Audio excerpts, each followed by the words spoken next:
भारतीय इतिहास की सबसे बेस्ट चीज ये है, इतिहास एज अ सब्जेक्ट, हिस्ट्री जी, भारतीय इतिहास की सबसे बेस्ट चीज ये है कि पुरानी सारी सभ्यताएं खत्म हो गई, रोम यूनान सब खत्म, भारत जिंदा है। ओके, भारत जिंदा है, लेकिन उस जिंदा भारत ने जो उसके लिए अमृत था उस पर ध्यान देने की बजाय कहानियों पे ज्यादा ध्यान दे दिया। रोमांस यानी कि लड़के लड़की वाला रोमांस नहीं, रोमांटिक थिंकिंग। एग्जैक्टली उस पर ज्यादा ध्यान दे दिया।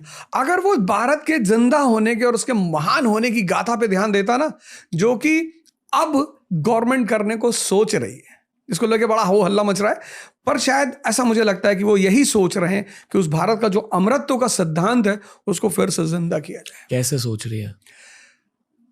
हम सारा काम करते हैं मन से, पढ़ाई करते हैं मन से, लड़ाई करते हैं मन से, प्रेम करते हैं मन से, सब मन से ही तो होता है। और ध्यान देते हैं हम सबसे ज्यादा शरीर पे। एलमेंट का सूप लगाते हैं, एलमेंट का शैम्पू लगाते हैं, एलमेंट का तेल लगाते हैं और खाते हैं गुटखा। तो जहां पर लोग, जिस देश में लोग ये ना समझ पाए कि सारा खेल जब मन से है तो सबसे पहले किसको मजबूत करना है? मन को। तो कौन सी विधा है भारत की?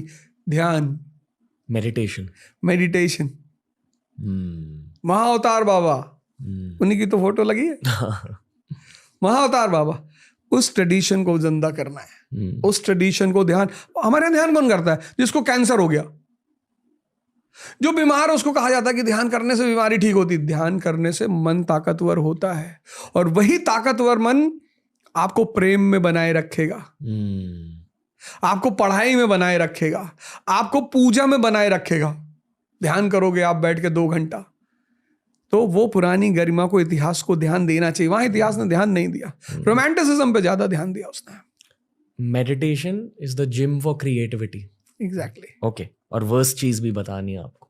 वही मैं, भारतीय इतिहास वर्स्ट चीज यही है कि भूल चुके हैं, योग भूल चुके हैं। वाओ। ओके, दूसरा सवाल, यूपीएससी एस्पिरेंट्स की एक सबसे कॉमन गलती और एक अंडररेटेड गलती, यानी कि एक गलती जो हाईलाइट नहीं की जाती। एक सबसे कॉमन गलती और एक गलती जो लोगों को पता नहीं है ज्यादा। प्रिपरेशन शब्द को समझ ही नहीं पाते, और कॉमन गलती कभी सिलेबस पढ़ते ही नहीं। ओके, यूपीएससी एस्पिरेंट में जो फेल करते, मैं उनकी बात कर रहा हूं जी। वो प्रिपरेशन शब्द को नहीं जानते। इस कंट्री का 95% लड़का प्रिपरेशन शब्द को जानता ही नहीं, वो पढ़ता है। अगर पढ़ना होता तो प्रिपरेशन शब्द क्यों यूज करते? वो प्रिपेयर करना। गांधी 20, गांधी 1930, गांधी 1942। तो ये जो गांधी 1920 में 50 लोगों को बाहर बुला रहे हैं, फिर 30 में 500 लोग हो जाते, फिर 42 में 5000 लोग। इस एवोल्यूशन को समझना है, कैसे हुआ। वो 20 के सारे पॉइंट्स रट लेते हैं। Non cooperation point 1, non cooperation 2 रट लिया। सीडीएम, सिविल डिसोबीडियंस के 10 पॉइंट रट लिया। कहते ये पढ़ाई है। प्रिपरेशन मतलब पूरी कहानी को पढ़कर उसके जिस्ट को समझना। ये उनकी सबसे कॉमन गलती है, वो प्रिपरेशन नहीं करते, 95 पढ़ाई करते। और अंडररेटेड गलती है कि सिलेबस पे कभी ध्यान ही नहीं देते। पता ही नहीं होता क्या सिलेबस है, पता ही नहीं होता कि मुझे आईएएस प्रॉपर बनना है या आईएएस अलाइड बनना है, सेंट्रल सर्विस में जाना है कि ऑल इंडिया सर्विस में जाना है। ओके, अगला सवाल, ये थोड़ा कैजुअल सवाल है, ठीक है।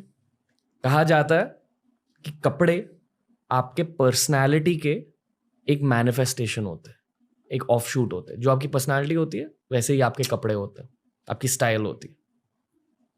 तो आपकी स्टैंडर्ड आउटफिट के बारे में कुछ बताइए।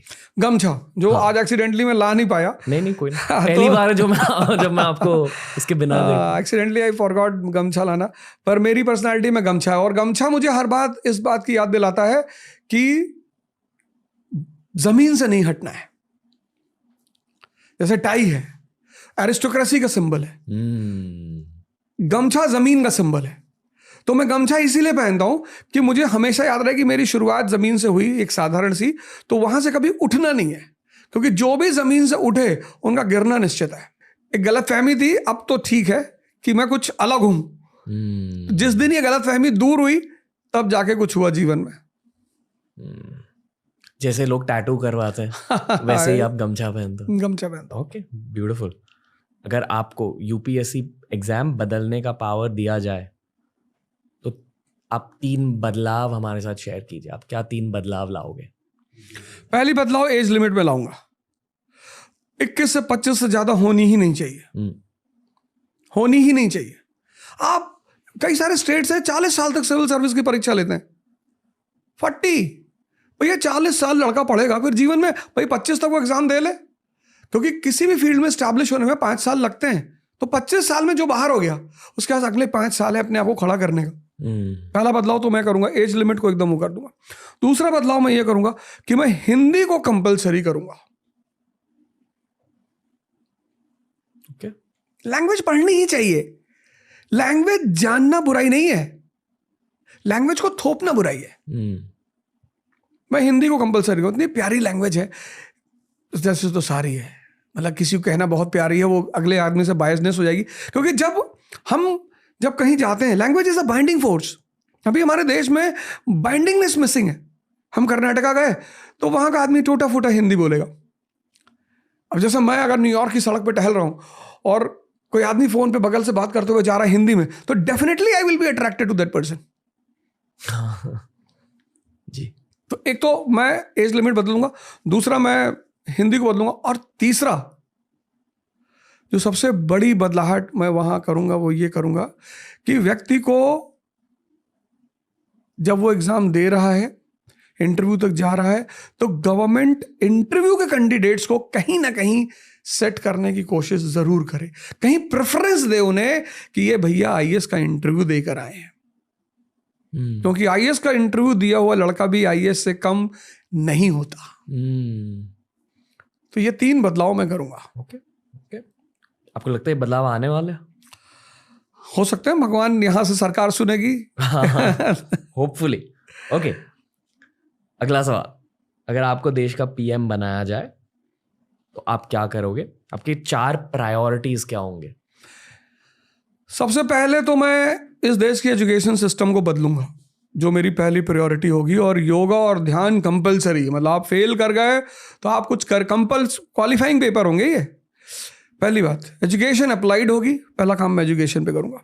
दूसरा काम मैं करूंगा वुमेन एम्पावरमेंट पे, स्पेसिफिकली जिस देश में, जिस समाज में, जिस परिवार में औरतें ताकतवर होंगी, वो परिवार, वो समाज, वो देश कभी कमजोर हो ही नहीं सकता। मैं तो मानता ही नहीं कि औरतें गलत होती हैं।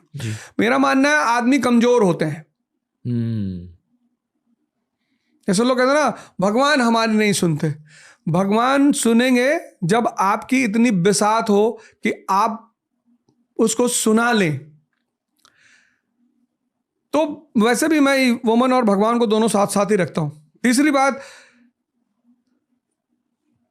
मैं कोशिश करूंगा हम एक हो जाएं।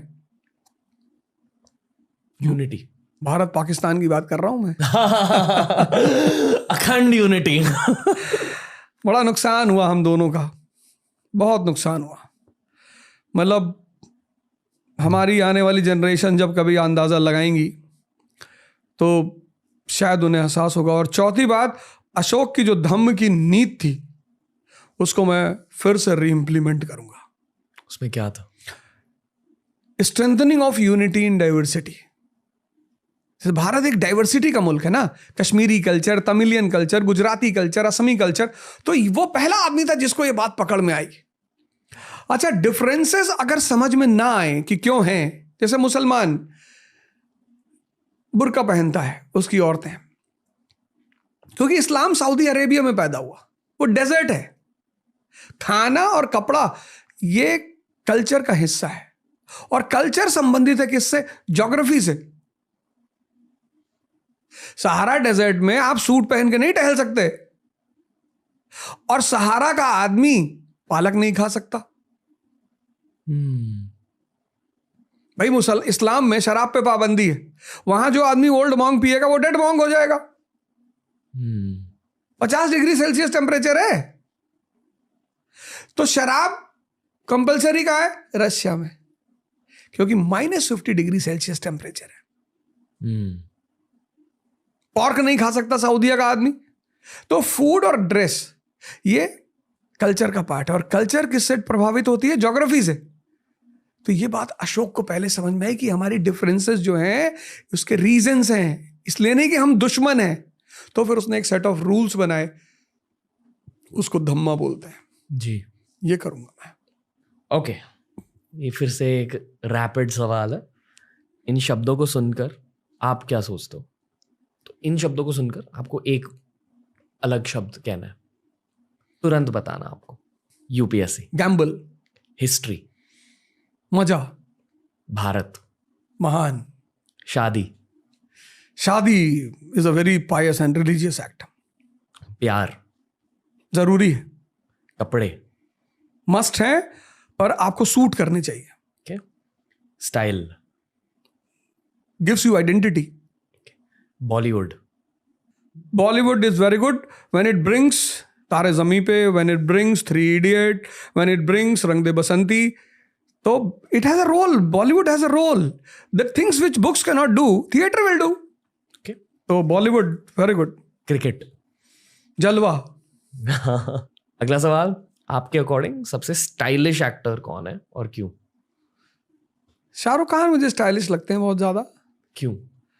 ऐसे मैं ज़्यादा मूवियाँ देखता नहीं, पर जब मैं उनके शोज वगैरह कभी कभार देखता हूँ तो मैं देखता हूँ वो रहते हैं यम्पी लंपी लुक में और अच्छे शर्ट्स और उसकी कॉम्बिनेशंस वगैरह। तो शायद मैं चूंकि इतना ज़्यादा इंटरेस्ट नहीं लेता, पर शाहरुख साहब को एक दो शो में देखा है मैंने। तो अब ये मान दो कि स्टाइल का एक सिग्निफिकेंस होता है। हाँ बिल्कुल बिल्कुल।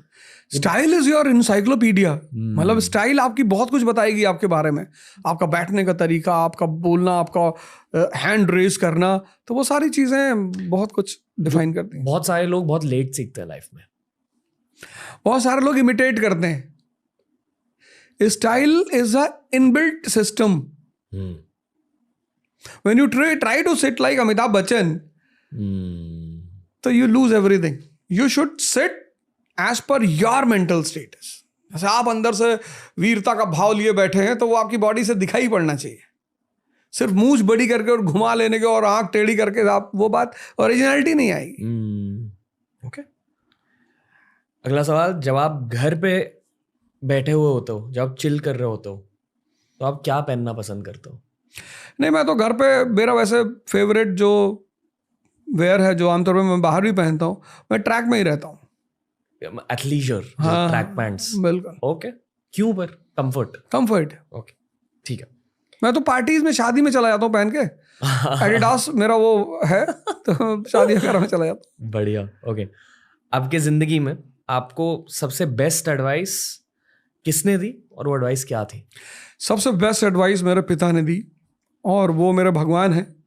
और वो यही थी कि देखो बेटा, अपने दिमाग को जिंदा कर लेना, क्योंकि तुम दुनिया में जो भी करोगे, मैं काफ़ी दिन तक उनकी इस बात को समझ नहीं पाया वो क्या कह रहे थे, लेकिन जब उन्होंने मुझसे कहा, और आज भी वो भगवान के आशीर्वाद से मेरे साथ हैं, और जब भी मुझे एडवाइस लेनी होती है, मैं यहाँ से इस मंच से कहूँगा कि हर आदमी को अपने जीवन में एक ऐसा आदमी रखना चाहिए जिसकी एडवाइस पर वो ध्यान दे, क्योंकि एडवाइसें जीवन बदलती हैं। अभी रिसेंटली मुझे अपना ऑफिस शिफ्ट करना था अपने कंपनी का, तो मैं इलाहाबाद जा रहा था। तो मैंने पिताजी को फ़ोन किया, मैंने कहा यार मैं इलाहाबाद अपना ऑफिस खोल रहा हूँ। तो बोले यार शाहरुख खान और अमिताभ बच्चन दिल्ली से बम्बई गए थे, तुम यार इलाहाबाद जा रहे हो, पीछे क्यों आ रहे हो? तो मैंने प्लान ड्रॉप कर दिया, मैंने कहा मैं मुंबई जा रहा हूँ। तो उन्होंने मुझे हमेशा, और ये जो दिमाग वाली एडवाइस दी उन्होंने कि बेटा दिमाग को मारना मत, दबना मत, किसी चीज को इसलिए मत करना क्योंकि दुनिया कर रही है, क्योंकि कल दुनिया नाली का पानी पीने लगे। जैसे लोग कहते नहीं अरे सभी सिगरेट पीते होंगे, ऐसे लोग आज कहते नहीं कि भैया शराब पीना तो फैशन है, होगा, कल नाली का पानी पीना फैशन हो जाए फिर। तो ये बात मुझे उनकी बड़ी अच्छी, वो कहते थे कि देखो बेटा, जब तुम खाने की कोई चीज़ खरीदते हो तो उसके पीछे उसका कंटेंट लिखा होता है, कार्बोहाइड्रेट, फैट, विटामिन। जब सिगरेट खरीदना तो उसका कंटेंट चेक कर लेना कि कितनी प्रोटीन है इसमें। तो बोले ये सब जिंदा दिमाग के काम है, क्योंकि पढ़ने से कुछ नहीं होता। एक से एक पढ़े लिखे लोग, कितने बड़े बड़े साइन बोर्ड लिखे हुए हैं, कंपलसरी मैंडेटरी है पान की दुकान वालों के लिए कि cigarette smoke is injurious to health, photo बना दिया उसके पैकेट पे, फेफड़ा बना दिया, कैंसर लिख दिया, लेकिन चूंकि वो दिमाग जिंदा नहीं है इसलिए शायद, या फिर भारत के लोगों को मैं वैज्ञानिक भी मानता हूँ, एक्सपेरिमेंट करते रहते हैं कि पी के देख रहे हैं कि कैंसर हो रहा है कि नहीं हो रहा है, तो 20 साल पिए तो उनको लगा तो झूठ ही बोलते रहते हैं, यार ऐसा थोड़ी है, मैं 25 साल से पी रहा हूँ मुझे तो नहीं हुआ। तो वो भी एक अप्रोच है लाइफ की, लेकिन my father is best advice giver in my life, mentor है बेसिकली। मेंटर है मेरे। ओके, आपके शोहरत फेम से नतीजित एक चीज जो आपको बिल्कुल पसंद नहीं है। ट्रोलिंग इतनी ट्रोलिंग होती है। आपको क्या ट्रोलिंग मिलती है? नहीं, जैसे मुझे ट्रोल करते हैं ना यूट्यूब वगैरह पे, सोशल मीडिया पे बहुत सारे लोग ट्रोल करते हैं। क्या कहते हैं? जैसे कोई क्लिपिंग है, मैंने कह दिया कि जैसा भी मैंने कहा कि मुगल काल में मैं जीना चाहूंगा, अब ये क्लिपिंग निकाल ली कि ये मौलाना अवध ओझा, ये हृदय से रणवीर इलाहाबादिया शो पे निकला हृदय का मर्म, ये मौलाना, ये मौलानियत की झलक दिखाई पड़ी इस अवध ओझा के अंदर। तो वो बेचारे जो इनोसेंट से लोग हैं, अब तो खैर मैं आदी हो गया उस चीज का, लेकिन मुझे ये बात समझ में आई कि trollers are integral part of social media, उनसे आप नहीं बच सकते, या ऑफ ह्यूमन सोसाइटी, क्योंकि शायद मुगल एरा में भी ट्रोल्स हुए तो रहे होंगे, तब मीडिया अलग रहा होगा, मीडियम अलग रहा होगा, तो ये तो पार्ट ऑफ लाइफ है। मुझे बड़ी देर में समझ में आया ये कि you are definitely going to face all these things. जैसे कि गुरु मूवी में एक डायलॉग है कि अगर दुनिया आपकी बुराई कर रही है तो मान लो आप कुछ अच्छा कर रहे हो। ओके, इन शब्दों की असलियत समझाइए।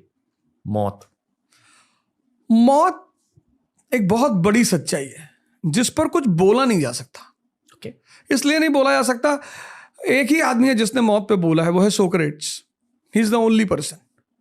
बाकी उस पे बोलने का मतलब आप बुकिश बातें कर रहे हो कि कपड़ा बदलना होता है, आत्मा शरीर छोड़ के नए वस्त्र धारण करती है, सब गीता में लिखा हुआ है, पर वो सेल्फ एक्सपीरियंस होना चाहिए, उस पर बोला नहीं जा सकता।